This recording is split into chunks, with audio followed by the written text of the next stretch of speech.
I didn't know what vipassana was when I enrolled in it.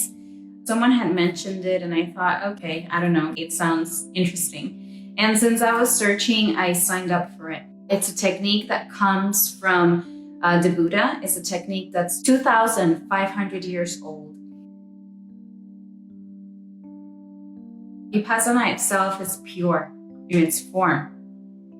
It's only connecting with your breath. For the first 3 days, all you do is just focus on the area around your nose so that you can start to feel sensation in your body. And then the rest of the days, so between 4 and 10, the rest of the time you're just scanning your entire body, feeling for sensations. And it's actually interesting because the Buddha had this technique 2,500 years ago, which coincides a lot with another technique that I found from ancient Chinese wisdom. Taoism has a similar concept and a similar technique as well. And modern science is also discovering now that we hold a lot of emotions in our organs. But hey, there are no coincidences, because after all, we all say the exact same things in a lot of different ways. 10 days in silence is one of the most hardest things that I did at the time, because one of the things that you do when you start Vipassana on day 4 is that you have to hold still for 1 hour and just feel the sensations in your body. And a lot of times I felt pain. And so even though it sounds difficult, and it was, I was a completely new human after the 10 days were over. So you don't necessarily will notice a change day to day. It's kind of like when you gain weight or you lose weight, you don't necessarily notice day to day, but after you look at yourself in the mirror, or you look at yourself in a video a few months after you've lost or gained weight, like you notice the difference. It's something like that. So the days go by, you don't necessarily notice the difference, but you know how you go in and you know how you come out. 10 days afterwards, so many things made sense to me.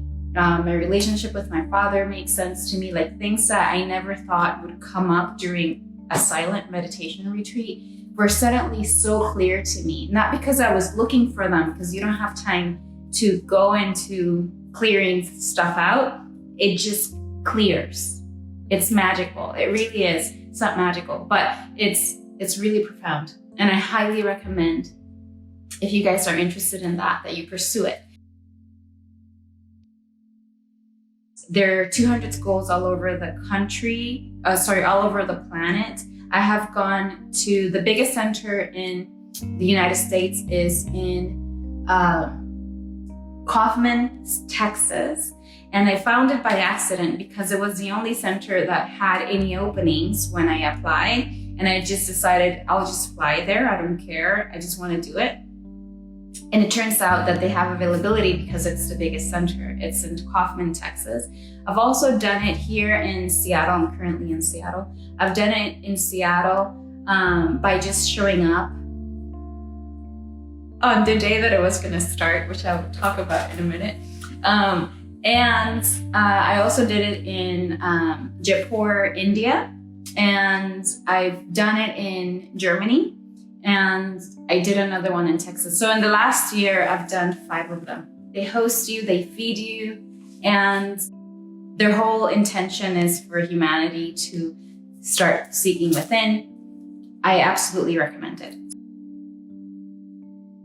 I created a video that talks about being in the dark for 10 days, and it's in my YouTube channel. So if you want to go and listen to that, it's actually pretty cool. But it's the scariest thing I've ever done in my whole life, because I used to be afraid of the dark, which I actually overcame being afraid of the dark with Vipassana, because I applied Vipassana, which is feeling sensations in the body, in January. I was in Puerto Rico with my mom, and I woke up like at 2 a.m. and it was pitch black. And this is this year, okay? So 41 years of being afraid of the dark. I always sleep with a little nightlight, or I used to. And for some reason, the electricity went out, or I don't know why. I woke up at 2 a.m. and I was listening to this like noise that was somewhere in the room, and I thought it was my mom. So I said, "Mami," and no one answered. So I was freaking terrified. And what I did in that moment, my whole entire body wanted to just burst out and go and try to turn on the light. But instead of doing that, I applied vipassana. So I thought, this is the sensation in the body, and this is what it feels like to be afraid. And I just felt it, and I just sat there, and I just wanted to run, but I didn't. I just sat there and felt what it feels like to be afraid of the dark, in the dark. So about 3 minutes later, I had absolutely no fear. And I have never turned on the lights at night anymore since then. And I didn't even think of going to a dark room retreat. It just sounded exciting. And then someone reminded me, well, aren't you afraid of the dark? And I was like, oh, I never even thought of it that way. To that level, I was actually completely indifferent about the dark, that I decided to go to a dark room retreat, and I wasn't even aware at the moment that I had been afraid of the dark my whole life. So vipassana is a tremendous tool that led me to be capable of living in the dark for 10 days. Dark room retreat is another technique of going within. So there is absolutely no light. If you've ever been to a float session in is a deprivation tank. So you practically float in Epsom salts for about an hour, and they close the lid in this little tub, and there's no light or no sound. It's similar to a deprivation tank. The goal is to remove external stimulus to your nervous system so that you can go deeper into your meditation. The other thing about the dark room is that, at least I would say, the dark room is a combination of releasing DMT from your pineal gland, which creates hallucinations, and being in vipassana, which is silent. So it's a combination of that, plus on top of it, you have dark. So it's intense. My point is, it's not for the faint of heart. So you may want to consider building up for it. And Marianne is saying that she's really, really, really intrigued about the dark room, even though she's never done vipassana. And Marianne, if your heart's calling you for it, always follow your heart, always. 100% of the time, your heart will lead you exactly where you need to be. So if it's calling you, I would recommend vipassana first, but my trauma with the dark may not be your trauma. So you do what feels best. And okay, so now I'm going to address what she said in the post, which is vipassana is always full. People are finding how much benefit they get from these 10-day retreats all around the world. So honestly, they are booked months ahead of time. If you go to dhamma.org, DHAMMA.org, dhamma.org, you will find whatever center is nearest to you. There are 200 centers around the planet. And last time I went was in August, which was, I don't know, a month or two ago. Actually, I flew to Germany to Bharati's darkroom retreat, and I had applied to 3 different vipassanas. One here in Seattle, one in Italy, and the one in Germany. And all of them were full, so I was waitlisted in all 3 of them. So this is a tip about just creating stuff when you want it. I really wanted to go to vipassana.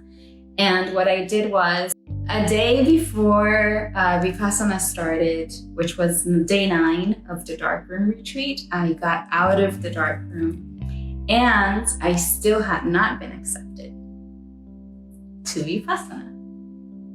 But that's never going to stop you if you want something, right? So what I thought was, universe, I really want to do this.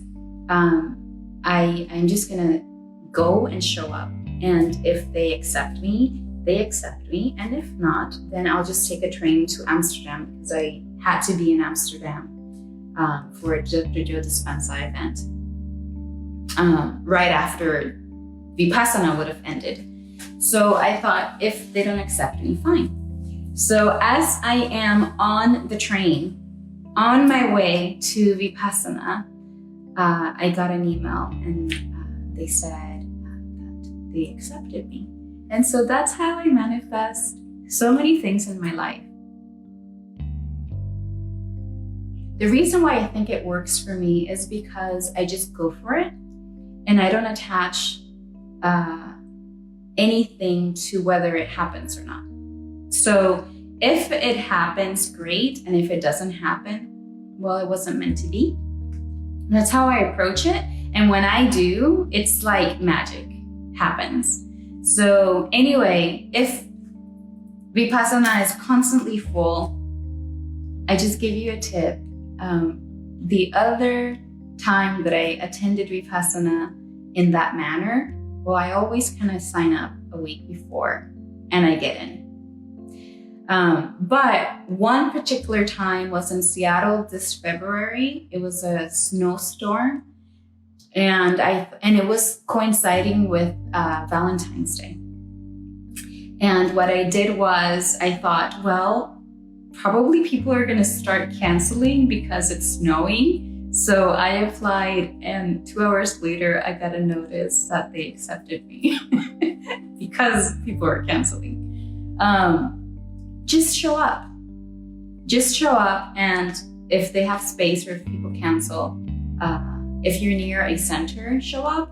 And if you're not that near, like I haven't been, just show up anyway, if it's within your reach to do that. Or sign up for the wait list and contact them once in a while. Or just sign up months ahead of time and clear your schedule. But anyway, those are the ways in which I get into vipassana, even though it's booked months ahead of time. I've never booked it months ahead of time, and I've done 5 of them. Never, ever have I booked ahead of time more than 2 weeks. Maybe a month is the most that I've ever done.